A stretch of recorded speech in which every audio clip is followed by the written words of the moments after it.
This week on Art on the Air features world-renowned photographer and conservationist Art Wolfe, best known for his color images of landscapes, wildlife, and native cultures. Next, we have Kuala Lumpur-based artist sharing his vibrant artistic career, Drew Harris, who's a storyteller in visual abstraction. Our spotlight is on virtuoso guitarist Marco Villarreal sharing his many upcoming concerts. Express yourself through art and show the world your heart. Express yourself through art and show the world your heart.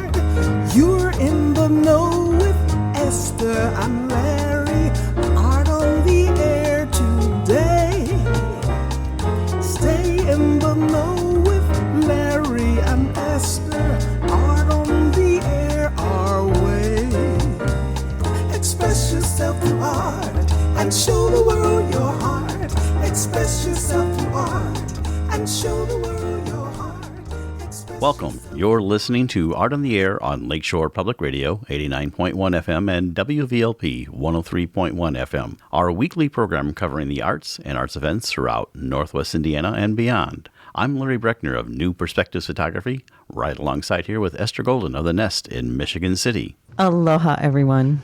We're your hosts for Art on the Air. Art on the Air is supported by an Indiana Arts Commission Arts Project Grant through South Shore Arts and the National Endowment for the Arts. Art on the Air is heard Friday at 11 a.m. and Monday at 5 p.m. on WVLP 103.1 FM, streaming at wvlp.org, and every Sunday at 7 p.m. on Lakeshore Public Radio 89.1 FM, also streaming live at lakeshorepublicradio.org, and is available on Lakeshore Public Radio's website as a podcast. Our spotlight interviews are also heard Wednesdays on Lakeshore Public Radio. Information about Art on the Air is available on our website, breck.com/AOTA. That includes a complete show archive, spotlight interviews, plus our shows are available on multiple podcast platforms, including NPR One. Please like us on Facebook, Art on the Air, WVLP, for more information about upcoming shows and interviews. Art on the Air is now available on WDSO 88.3 FM Chesterton on Tuesdays at 4 p.m.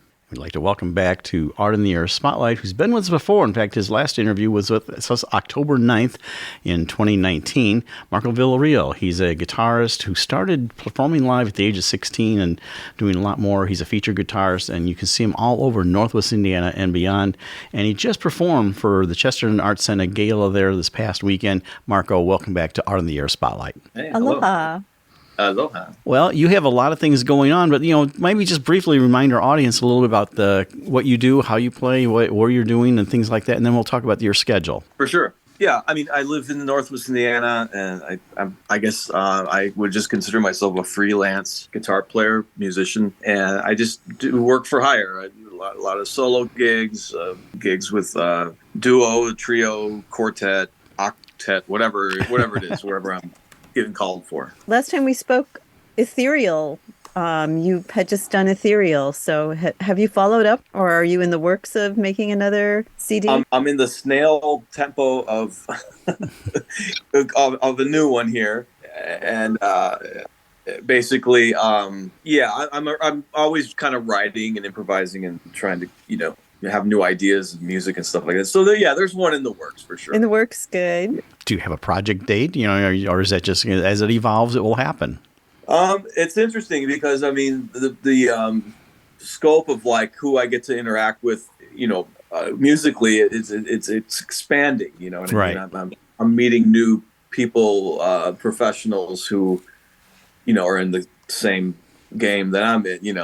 Like-minded musicians, and so it's always changing. It's like, oh wow, working with this particular individual, you kind of get inspired because you would sort of. Your ideas might be shaped around what their thing is. You know what I mean? So sure. Are you still playing with Freak Johnson, or? Yeah, occasionally. I mean, right now, I wouldn't say that project is completely, retired. I mean, we don't play as much as we'd like to.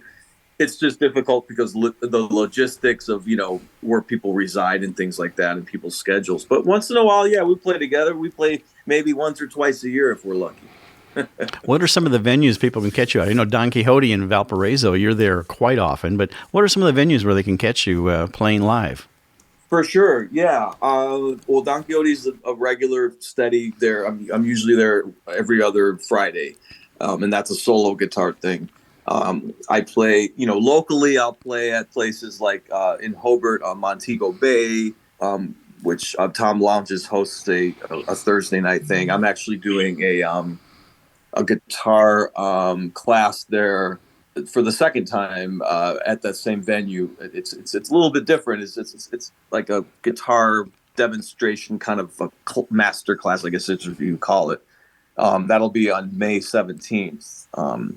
So that's happening over there, and there's a play. I just play wherever. I do a lot at Shady Creek Winery, Goblin and Grocer, in Beverly Shores. It just varies. It depends. We'll hit this at the end of the interview, but how can people find out your schedule?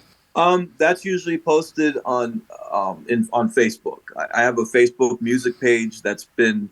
I have a friend of mine. She's kind of taken reign and is doing a fantastic job of keeping that updated. So either there or even like on my personal Facebook page, I post. I'm pretty good about posting all the events that I'm doing, and they range from different gigs. Like for another one coming up on May 20th, I'm doing a solo concert at Front Porch Music in Valparaiso. Oh, fun. And the theme of it is we're calling it Bach, Beatles, and Beyond. Oh, yeah. So, we've had Chad on the show, and he's quite something. So glad. And that Front Porch really seems to be a great place for musicians, even budding musicians, to come out and find their place to perform. Yeah, it's such a wonderful room because it's a listening room. People are there to listen. Right. And at the same time, that could be kind of scary for the performer. It's like, they're going to hear every mistake. But no, it's fun. And yeah, that'll be May 20th. And I think you can get the tickets from Front Porch. And yeah, it's going to be music pieces from Johann Sebastian Bach, songs from the Beatles, and then just anything beyond that. You also are available to teach lessons, and I don't know how your schedule is for doing that, but tell us a little bit about students you have. For sure, yeah. I teach. I actually just started recently teaching beginner piano, and I teach bass, electric bass, I should specify, and guitar, electric guitar, acoustic guitar, classical. Is it both online or is it in person? Either way, yeah. I teach out of Rubino's Music in Maryville. I'm here a few days a week. I have a home studio located in Hobart where I have quite a few students that come by. And that's going great. Yeah, that's actually a pretty full schedule. Not completely, but there's always room to take on any people who are interested in studying. Well, we only have about 30 seconds left, so just quickly hit some of the highlights coming up in May and your contact information. Absolutely. Well, real quick, this is the main one. In May, I was invited to play with what's called the Miles Electric Band. It's Miles Davis's nephew, Vince Wilburn, who leads a band of all Miles Davis alumni. Bassist Daryl Jones, who plays with the Rolling Stones, Vince Wilburn on drums, who was Miles. They all play with Miles Davis. They toured and recorded with him. And I'll be performing with them in San Francisco May 20th. So that is so fantastic. Wow. Yeah, so I'm looking forward to that. And so that's the big one in May. So the three main ones in May are the guitar class, Montego Bay, May 17th, May 20th at Front Porch Music, Bach, Beatles, and Beyond, and the Miles Electric Band, May 28th, which is in San Francisco. Well, we appreciate coming on Art on the Air Spotlight. Marco Villarreal, guitarist. Thank you so much for coming on the show. Thank you. Art on the Air Spotlight and the full 1 hour Art on the Air program on Lakeshore Public Radio is brought to you by Macaulay Real Estate in Valparaiso, Olga Patrician, Senior Broker. You're listening to Art on the Air on Lakeshore Public Radio, 89.1 FM, and on WVLP, 103.1 FM. We are delighted to welcome Art Wolfe to Art on the Air. Art's renowned photography career has spanned 5 decades. During that time, he has worked on every continent in hundreds of locations on a dazzling array of projects that bring the world to us in such wonder. His early education, especially in painting and drawing, has informed the way he sees and composes his images, and his passion for the environment shines through. I agree with the quote from Robert Redford. Art Wolfe's work tells a story that is overwhelming, breathtaking, and vast. And I just wanted to say that I found myself overflowing with emotion at the poignant beauty of your images. And I'm really looking forward to hearing all the behind the scenes stories. So thank you, Art, for joining us on Art You're on the Air. you're more than welcome, Esther. Thank you for the introduction. Well, Art, how we always like to start our interviews is to get the background of our people. I always like to talk about their origin story before we get into your art, how you got from where you were to where you are now. So tell us about yourself. Yeah, I literally live in a home 1 mile from where I was born. So I've got really strong roots here in West Seattle.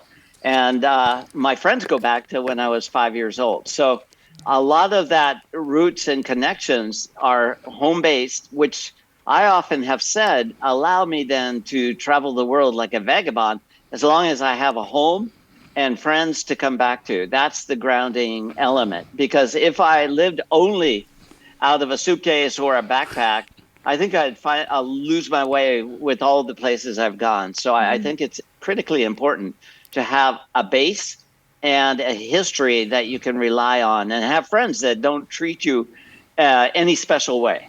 They could care less where I'm going. They know me from grade school, junior high, and high school, and that's the friendships I've got. Yeah, you can truly relax then. Yeah, you don't have to prove yourself or try to impress anybody, and I think that's critically important. The other thing is that my mother, when I was 7 years old, she found a school across the city that was meant for families that could not afford art school for their young children.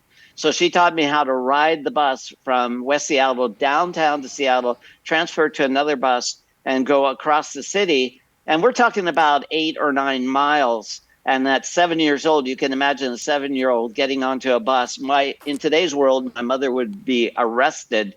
But what in fact she did was instill a sense of confidence, which I carried forward, and I feel comfortable traveling anywhere on the earth. And I really attribute that to my mother's giving me that freedom. Right, the capability to do that. Yeah, I think all people my age could remember back when your parents would say, all right, be home for dinner, but they had no connection to you. They didn't have a phone. They weren't pestering you every 5 minutes. Where are you? What are you doing? No, but they had the neighbors looking out for you. Yeah, exactly. Everybody was looking out their windows. That's right. Well, I was always in the nearby woodlot studying birds, trees, mammals. And, I grew up, exactly how I grew up is exactly what I do today. I had a tree book, a mammal book, a bird book. I memorized every bird, every mammal, every fern, flower, tree. And so the basis of natural history has been something that has always been the backdrop to whatever I'm photographing. And I think often today, in the age of Instagram and flash mobs going to that one bird, there's a bunch of people that have exactly the same equipment that I do, but they don't even know what bird they're photographing. Right. It's all about technology for them. Well, Art, that makes sense because I feel that with your photographs, you show the same reverence for the moss as you do the orca, and so this beginning really explains why you value both of them. Well, not only that, Esther, but as I matured and went through high school and ultimately college, my background in art history also has informed me. So I have a very broad base of interests, from abstract art that we find in degraded environments to, a week and a half ago, I was up at 13,000 feet in the Himalayas photographing snow leopards. So it spans from junkyards to the Himalayas to cultures to art. It's all good for me. And I think that's an intentional desire because I think the fear of most people, most photographers, is running out of inspiration and ideas. And so if you keep broadening your playing field, you never run out of ideas. And so that's really the path I've followed. You touched on something which, I've run across too as a photographer. You have photographers that really are interested in producing an image, and then you have equipment photographers say, look what I have. I think that's an interesting thing. So I know equipment is important to what you do, but it's not necessarily what the end product is. So take us from your college where you studied art and things like that and how that matured into photography probably as an avocation before it became a vocation. Yeah, it was an interesting evolution, in fact, because I got my first Brownie Fiesta when I was, I want to say around 15 or 16. It was 1968. So if I was born in 51, all right, you can do the math. Anyway, so I always had a camera. My parents both were wedding photographers, and prior to that, my father was a Navy photographer working off an aircraft carrier in the South Pacific during World War II. So cameras and photography was always in the backdrop, but my mom also enrolled in a class of art, a correspondence class. So she would receive assignments and do the paintings and send them off. And as a little kid, I was watching her paint and draw. Her brother was also actually a well-known artist on the East Coast. And so drawing, photography, all were in that background, as was nature and the natural world. And so all of those kept percolating in the back of my mind. But ultimately, when I was in college, I became a fine art major, painting major to be exact. But I also took a degree in art education, which allowed me to have a teaching certificate.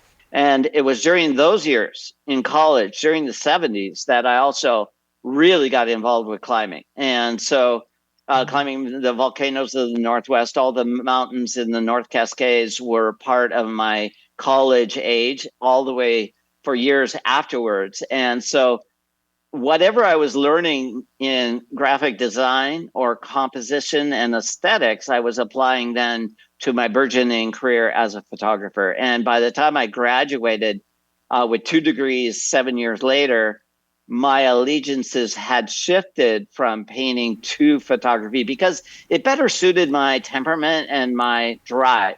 It was, in other words, far easier to create original compositions through the photographic medium than sitting at a blank canvas and trying to conjure up something meaningful and connecting. And photography was definitely that for me. You know, there isn't as much acceptance now. I think that's changed, but you probably lived through the lack of acceptance sometimes of photography as art. And I think that's changed, but describe that. You know, you come from that art background and made the transition to photography. There may have been some pushback from friends of yours that say, oh, no, that's not real art.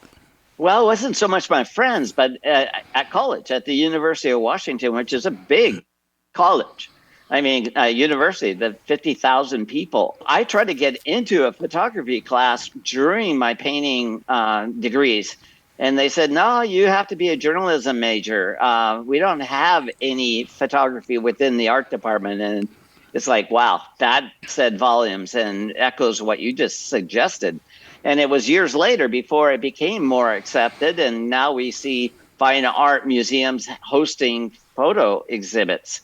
And so it has arrived in terms of acceptability in the art world. And in fact, young entrepreneurs that are looking for investments in art, often the paintings are all bought up, the paintings that have great value.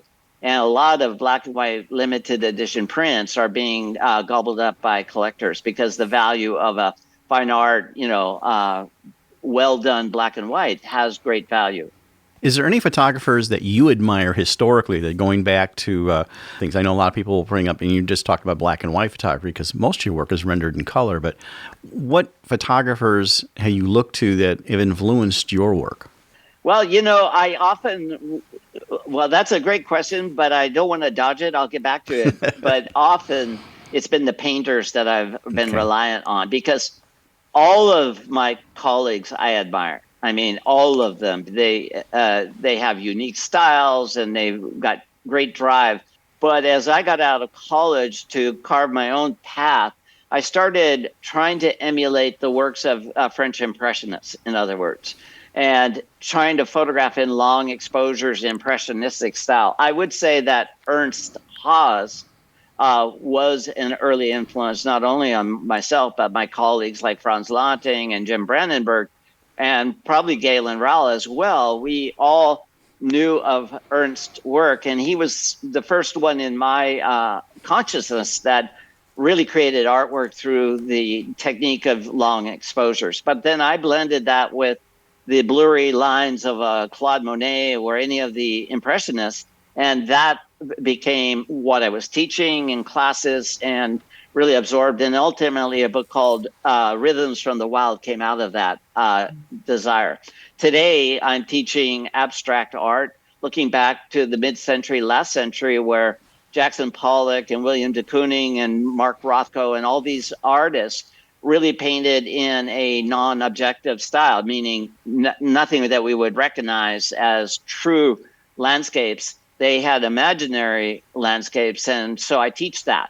And so I'm always looking back at the painters rather than contemporary colleagues that have influenced me. I would have to say that, the decisive moment and those kind of era photographers in the early 1900s and all the way through the mid 1900s also influenced the way I see, as they were being influenced by the painters of the time. So I kind of have a two-part question. One is, did you do a lot of traveling as a family in your early years? And did that open your eyes up to more than, even though your surroundings are so incredibly gorgeous? And then the second part of that is, when you got that first paying job, where was it? And then what was the first place you got to choose to travel to, and where was that place? Yeah, as a family growing up, it was post-war. I mean, it was the early 50s. The war ended in 45. A lot of people were in our economic situation. My dad had left the Navy, met my mother on the beach in Seattle, and then they had 3 children. But he was an independent businessman that started a little printing company and wedding photography, which got replaced when large box cameras were replaced by medium format. We never had the money to go traveling to Disneyland or even Yellowstone. No, we would go to the nearby Cascades and camp along creeks, go fishing. So our vacations were really in the nearby wilderness, not looking at other parts of the country or even the world. It wasn't until I graduated from college that I started selling my work through stores like REI, Eddie Bauer. There was a host of outdoor stores whose were located in Seattle, established in Seattle, and I was able to get photos as I was taking them up on the walls, and they started selling. And so little by little, I started realizing maybe there's a career here. Initially, I was just trying to avoid getting a real job. But to answer your question, Esther, out of college, I started making money through that work. I never really have had a job other than what I'm doing today. So I was a very, maybe brash at the time I graduated, full of myself, but I talked my way onto expedition trips or ships to South America and to Antarctica. And that's really got me going on world travel. But it wasn't through the family. It was much later. So what would you describe your photography as? I know I've seen it, how it is, but, describe self. What is it's not just travel photography, but, put your own stamp on what you produce nowadays. Well, I would say, if I don't have the broadest, certainly among the broadest genres, I shoot virtually everything. And I used to say, I shoot everything besides weddings, graduations, and bar mitzvahs. But now I'm working on a book called Act of Faith, and I've, in fact, just photographed the bar mitzvah along the Western Wall in Jerusalem. So that's no longer applicable. I think what I try to challenge myself is to surprise myself with what I'm interested in. And I never want my audience to predict what's coming. And so that keeps me fresh and engaged and never bored or tired of the same old. And I can study abstract art and find beauty in decay. And that's why I teach. And people are loving that, by the way. But then it impacts the other genres of wildlife and landscape. By seeing details in things that most people would pass by makes me a better observer of what's around me. And regardless of whether it's wildlife or landscapes or portraits of tribal people, I'm better at it simply because of these other genres. And speaking of that series on the human body, where you got to incorporate all of your skills, really. But I was extremely moved by the fact that you brought these archival images that you had and were able to introduce them currently. And it was such an influential moment. Can you Yeah, describe that a little more fully? I was vulnerable. Let's just say that, because when Travel's the Edge really ended in 2008 in the world economic crisis, at a certain point, I was reliant on stock for money, as most of my colleagues would say. And that crashed. That literally crashed in 11 months. At the same time, the world economy changed. And so people that were historically buying prints suddenly didn't have the income to discretionary income just to buy art for their walls. And so I always taught, from college on, whatever I learned yesterday, I teach tomorrow. And so I've always been a teacher and passing on whatever I've learned. And I don't have children. I have no legacy to leave behind except for the people I've influenced over the years or the projects I've left behind. When 2008 happened, suddenly the previous 2 years of just living out of a suitcase, doing 28 episodes of that show ended. I had a void of time, which, as I indicated earlier, is my worst nightmare. And I always had thought, the one genre I haven't tackled was human form. I don't want to say nudes, largely because it already has an implication of something in people's minds. So I rather use the term human form. And since I started traveling, I did many journeys into the backcountry of the Amazon, the Himalayas, the Sahara, the hill tribes of Southeast Asia, and New Guinea. So I was very used to nudity of my subjects as I would venture further and further into the wilderness. And so I always thought that would be a cool thing, but I didn't want at that point people to roll their eyes and say, oh yeah, now art's doing nudes, as middle-aged men do, And so I wanted to have a new way of talking about the human form. And I tackled the humans. I put up posters all around Seattle, and I said, I'm looking for people that are in shape, that are comfortable being naked, and you'll work long hours. You'll be dehydrated, all these negatives. And by the way, I have no money to pay you.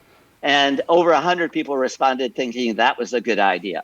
And so what I did was I started looking at tribal designs and incorporating them into large paintings. I would spend 3 or 4 days on my knees painting large canvases. Then I would bring in these unsuspecting people and we would spray paint them either black or white. And then I would hand paint them into these intricate backdrops, which played upon a theme I had used before called vanishing act. So camouflage and nature became part of the idea of the human canvas, but cracked clay and all those things. Cracked clay was so beautiful. Yes. Thank you. Well, I'm working on a book right now called Act of Faith. Oh, the world's great religions, but also voodoo and shamanism and animism and all the things that people believe in. And so cracked clay implies what I believe, that we evolved out of the earth. Science would say that as well. And so that's my religion, is evolution and natural selection. Anyway, I know that we have a limited time, so. Well, that's okay. One thing I would like to go back to is the Travel Edge series, and tell us a little bit about that. I know I enjoyed watching that, and I know it's still available to see, but the logistics of actually doing a photography thing, but also being filmed while you're doing that with a crew and everything. Yeah, I mean, it was hard work, but what was easy about that was I had a formal introduction line and a formal closing line. And otherwise, we were just reliant on spontaneity, which I thought was the way it connected with people. There was no staging anything. We'd be driving through a foreign country, and suddenly I would say, stop, let's do this. And the photographers had to think on their feet and follow me. And I love that, So exciting. If I had a script to read, I would always screw it up. I'd always mispronounce or whatever. But when there was no script, I could be just myself as we are in this conversation. And that was the best way to work. And I've given talks before 2,000 people in opera houses throughout Europe, and I feel comfortable getting on stage. But once I'm off stage, I'm back to a functioning introvert. Right. And so, I step on stage, I step into a different persona and communicate. Then when I'm off stage, I'm a fairly quiet person. And it's all about balance. Yeah, it's all about balance. Exactly that. I always enjoyed when you were showing, like, I would say tribal people, images that you had on the back of the digital camera and how the reaction to that. And there were some very unique shots where you pose and you're looking up through them and everything like that. And that was the delight of that entire program, but also the human canvas.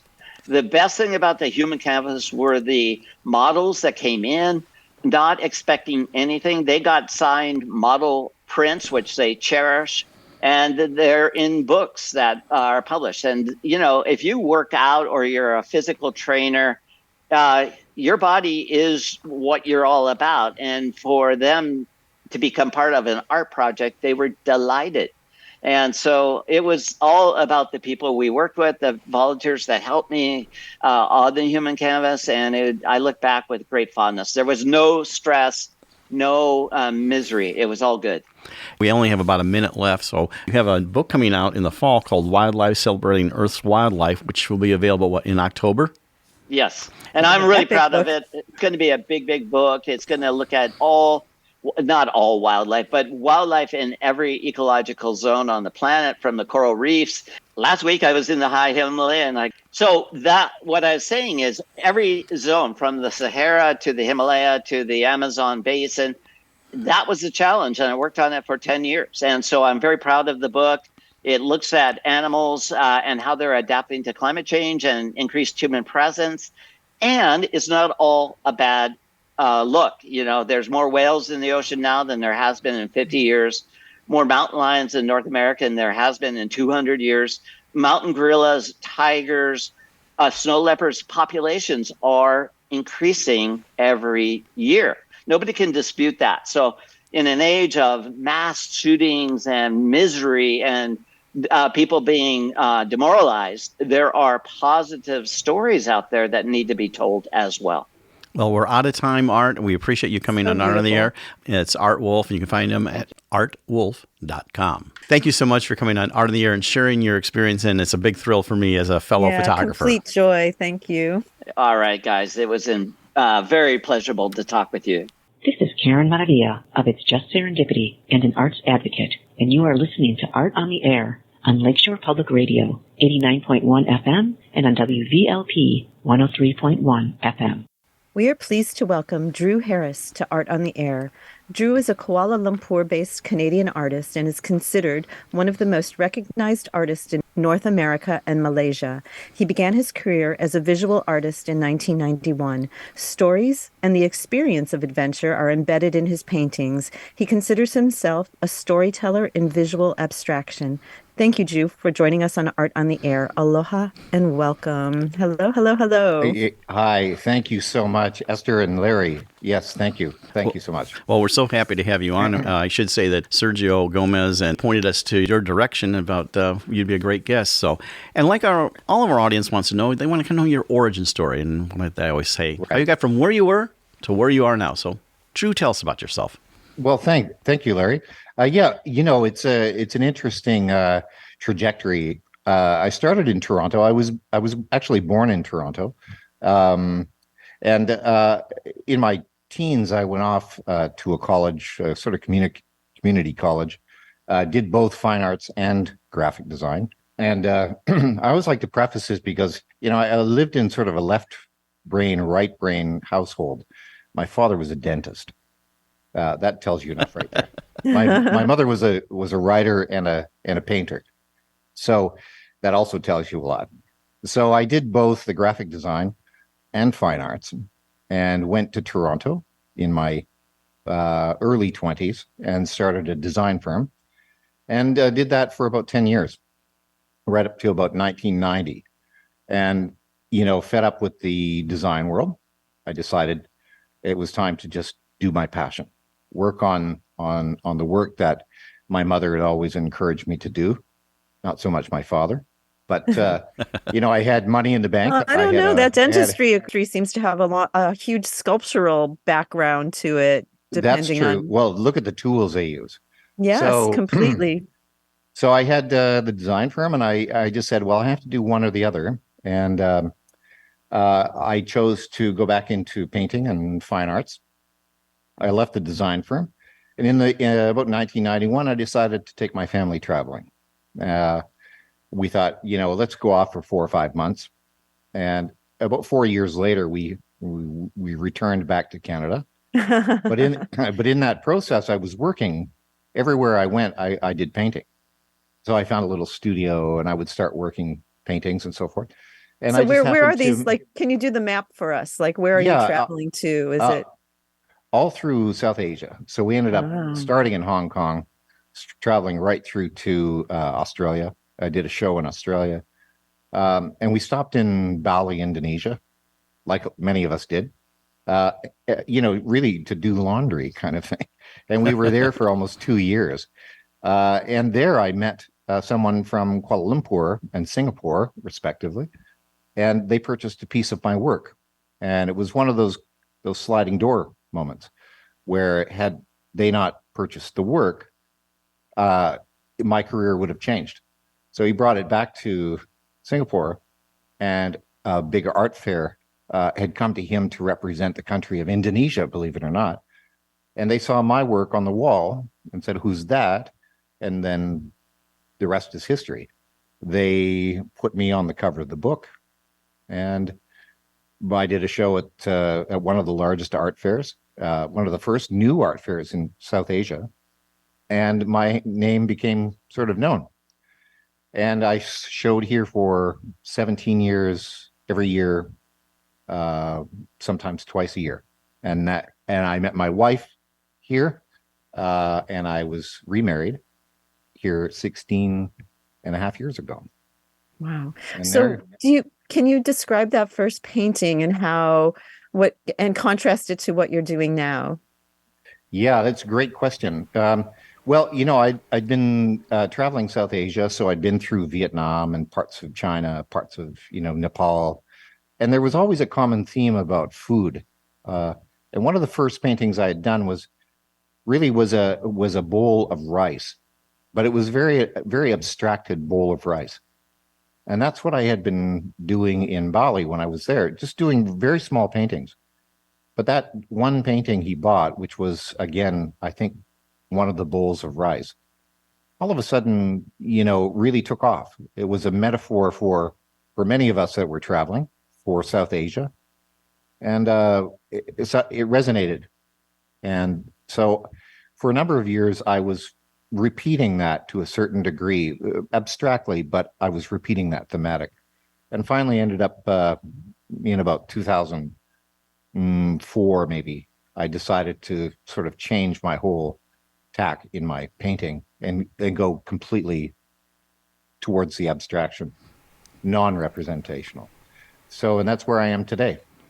I know, because for me, Drew, I get lost in one of your paintings, and the solid graphic line and or stripe that you add in those paintings, it brings me back to like a center or a calm point. And I was wondering, it's kind of like wandering mind. It's like your paintings are like a wandering mind meditation, I think. And I'm wondering, what was your thinking when you added those elements to your work? Because that's like what your current work involves. Yeah, well, it's actually been going since I began, even with those the bowls and the toppies and all of the representational work. There was always an element of some graphic element. I always felt I couldn't leave the graphics behind entirely. So they came to play in these lines and these shapes, and they created a foundation in the works. They created a sort of a solid frame of reference within an abstraction. And I'd been doing those. I did a show in a couple of shows, 1999 and 2001 in Chicago, to great fanfare. It was two of my best shows ever. Is that one of the Peninsula one, which I'm so in love with? No, that was done just recently, actually. Yeah, during the pandemic, actually.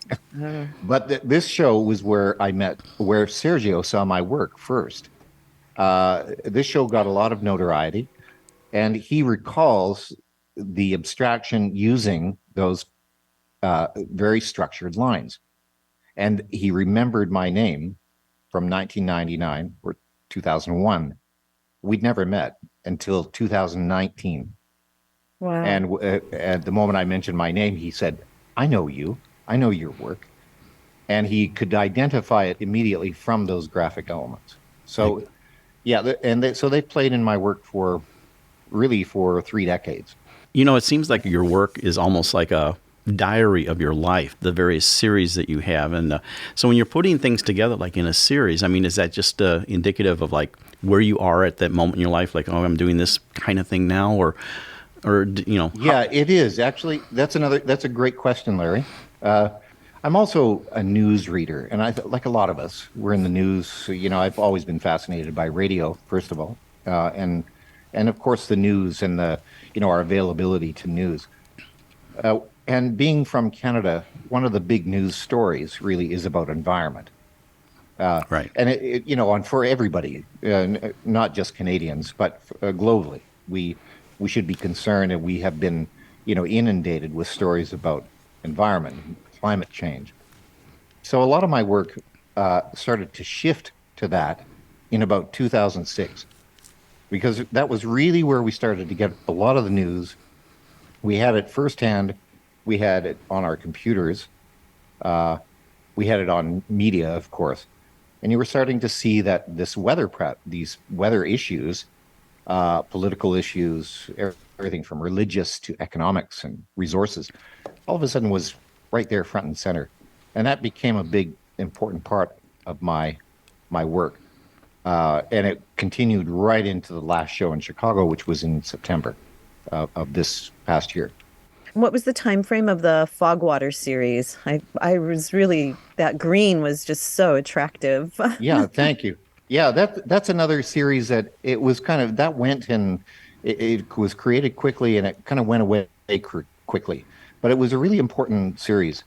I have some very good friends, again, Canadian friends, that were working as NGOs in a Fogwater project. And if you are familiar with the Fogwater, it is the mounting of the sheets of mesh in arid areas such as high up in Nepal, where they don't have fresh water. So it's basically created by clouds. Right. The clouds move through it and collect the water. So this is where I came up with this series, and I love that concept of just this cloud has so much power to it and sustenance. So that series and some of the proceeds from the sales of that show went back into the Fogwater project. The naming of your series, they're just such evocative words, like Fogwater, Magnetic North, the peninsula. Yes. They really evoke strong emotions. And since you brought up the magnetic north, I love how there's that, I consider a north-south line in each one of the pieces. And yes. When you come to, like Esther was just saying, naming a series, what brings you to that? I mean, I know doing photography, naming a piece is sometimes more important for gallery than what it is. You're quite right. That series, again, this is my most recent. It's the Magnetic North. And that line has been kind of a fixture in my work. As I moved away from the more really heavy graphic elements that Esther was referring to earlier, I started bringing in kind of a signature line. And that's the line you're referring to, right. The sort of north-south line. It's always a north-south line. But I think also being the fact that we went through a pandemic, a lot of us couldn't travel. I couldn't get home from here. So it was continually on my mind. Canada was there, but I couldn't get to it. And we're drawn to our countries through migration or, our home. It's our home. Yeah, it's our familial. Oh, right. Yeah. Yeah. Our roots. So the Magnetic North was always, wherever we're born in the world, whether we're born in Pakistan or in Australia or in America or wherever, we are drawn back home. There's just something, that is so important to us. And that was the magnetic north. You're listening to Art on the Air on Lakeshore Public Radio, 89.1 FM, and on WVLP, 103.1 FM. Well, you spoke of the pandemic, and let me ask how that we've interviewed over the series of the pandemic, how it impacted people. Some artists really had a creative bloom, and some actually kind of withdrew. Or how did the pandemic influence you? Obviously you just said you couldn't travel, but maybe in your creative world. Oh yeah, well, it was both. It was a cathartic time. I think going into the pandemic was a difficult. We were so unsure. Where were we going? Where was the world going? There was all this speculation. So I think for about a year before that, as we started talking about it, as it started rippling through society, I think I shut myself down. I couldn't really work. I was focused on the news. And that's when I met Sergio, actually, and Dr. Yanina, funnily enough. And that was the turning point in the pandemic for me, because now I had sort of mentors. I had a group of people that, could really understand what I was talking about, what I felt. And I started working, and I did the Peninsula series during that. And I still think it's one of my best series ever. Yeah, it's magnificent. Yeah. So I'm going to take you to that blank canvas. When you have that blank canvas, start from, can you start from that point and kind of talk about what you're thinking about and what informs the choices you make for each painting? Yeah, that's always a good question and a very difficult one to answer, because it's, I have a thematic generally in mind. I have an interest. If I've been reading something, or if it's something that is about the environment, say, I know I want to go there. I'm just not sure how. The first painting in a series, and I'm always working in series pieces. The first painting is always the one that sets the tone entirely for the balance of the show, and it sets it in color. It sets it in structure. Of course, there are things like galleries that, they want a specific size, or it's shipping details, that kind of thing. You have to keep to a certain size. But that first painting. Do you sketch no, first? I don't. No. I never have been a sketcher. In fact, I graduated as sort of my degree would be in drawing, but I don't draw. I generally just allow the paints to do what it's doing. And I know right at the beginning whether that's going to work or not. And oftentimes it's, I'm pretty lucky. 9 out of 10 times that first painting sets the tone for the rest of the show. And then I'm just experimenting with those elements in each painting. Yeah. So that first one informs the palette and the texture. Absolutely. Okay. Yep. Yeah. Yeah, because they're so multi-layered, the paintings. And yeah, you see, there are many layers in the work, but I've always been sort of touted as this artist with a very limited color palette, and I think that I always it didn't bother me so much. It was one of those concerns with me. For every series I started thinking, I have to be more colorful. I have to work a little bit more colorful. And I think the pandemic, for some artists, it went completely sort of lifeless and gray. Or for me, it went completely colorful. I needed it. I needed it to survive that pandemic. I know for a long time you were known for your reds, your muted reds. Right. And so that's like when you say red, but your reds, there's so many reds within that red. And I think I can say that about all the different colors too. And I would encourage everybody to zoom in on the paintings to see all those additional colors and layers that are there. It's just so fascinating. It's Thank you. And yet, in contrast, world. I'm looking at the Tom Thompson Goes Paddling Past, and the only red in that is that single little red line across. At first, I thought that was a computer thing when I was looking at it, and then that really is there, that line. But that is blues and grays. There's my red. There's one red Well, element. actually, that little red line, I have to tell you the funny story about that, because it was my first exhibition in Toronto in 19 1987. 1987, I was asked to do an exhibition of my paintings. I was still working as a designer, but I was doing paintings on the side. I had done these big paintings. Long story short, the day before the opening, I was still working on them, of course, and I needed to dry them quickly. So I put them out on the yard of our house. And my sister arrived for the opening, which was the next night, but she brought her dog with her.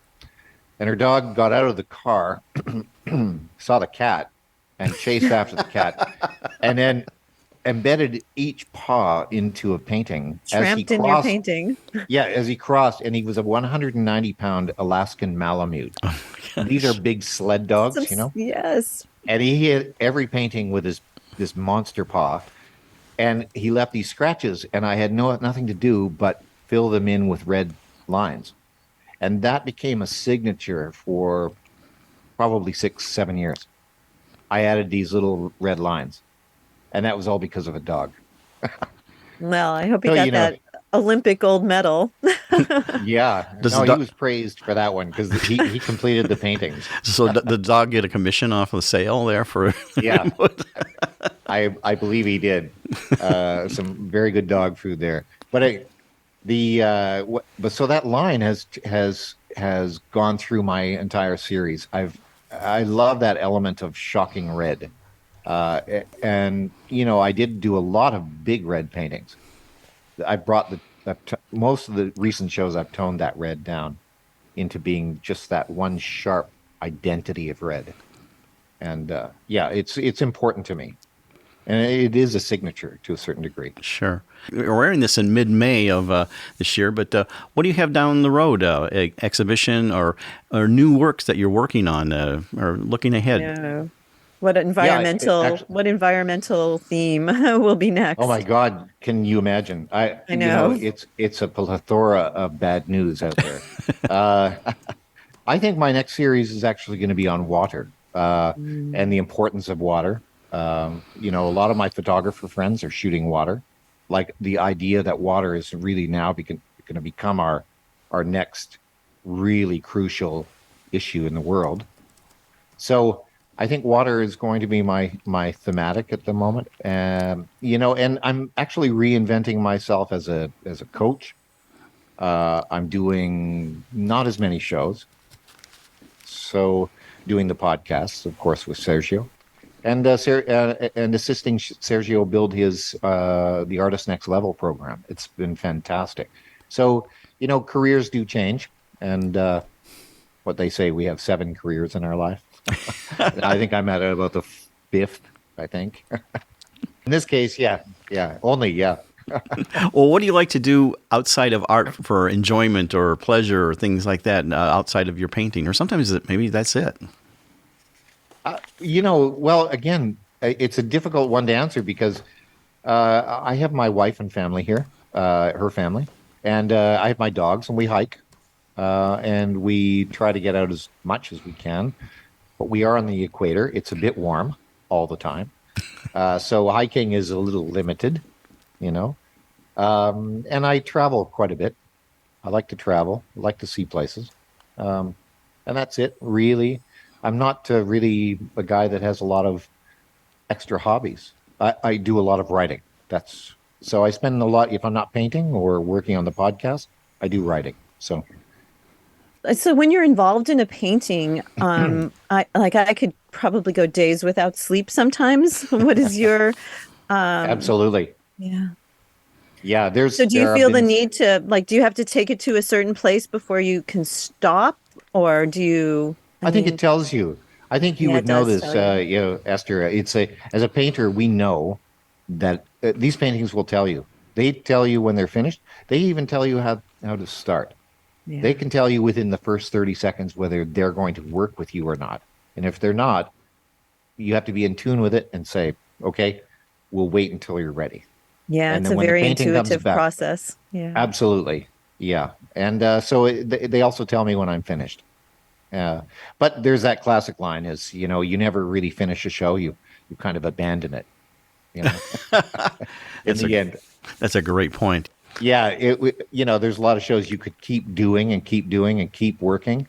But at some point you just have to say enough's enough. It's done. it's done as far as I can take it, and it will live on somewhere else. Something else is calling me. We have an expression in theater called "done is good" when you're running up to like the deadlines, because in theater, like your show opens no matter what. So The show must go on. It is. Well, Drew, we want to give you a chance to give your contact information, how people can see your work, and any exhibitions coming up in our last minute here. Okay, well, thank you very much. Okay, so the Instagram is Drew Harris Art. My website is drewharrisart.com, and that would be about it. And I have to thank you both. It's been very enjoyable and fantastic to meet you both. It's been a pure pleasure looking through your work. I just I started to make a list of my favorites, and then I ran out of room on that page. so thank you so much. That's my intention as a painter, is that I bring some element of joy or relief or something, or questions, or whichever. Well, we appreciate you coming on Art on the Air. That's Drew Harris, all the way from Malaysia, doing an interview with us, and you can see his work online. Drew, thank you so much for sharing your art and your time with us on Art on the Air. Thank you, Drew. So much. Thank you. We'd like to thank our guest this week on Art on the Air, our weekly program covering the arts and arts events throughout Northwest Indiana and beyond. Art on the Air is heard Friday at 11 a.m. and Monday at 5 p.m. on WVLP 103.1 FM, streaming live at wvlp.org, and every Sunday at 7 p.m. on Lakeshore Public Radio 89.1 FM, also streaming live at lakeshorepublicradio.org, and is available on Lakeshore Public Radio's website as a podcast. Our Spotlight interviews are also heard every Wednesday on Lakeshore Public Radio. Thanks to Tom Maloney, Vice President of Radio Operations for Lakeshore Public Radio, and Greg Kovach, WVLP's station manager. Our theme music is by Billy Foster with a vocal by Renee Foster. Art in the Air is supported by an Indiana Arts Commission Arts Project grant through South Shore Arts and the National Endowment for the Arts. We'd like to thank our current underwriters for Art in the Air on Lakeshore Public Radio, Macaulay Real Estate in Valparaiso, Olga Patrician, Senior Broker, and for WVLP, Walt Breidinger of Paragon Investments.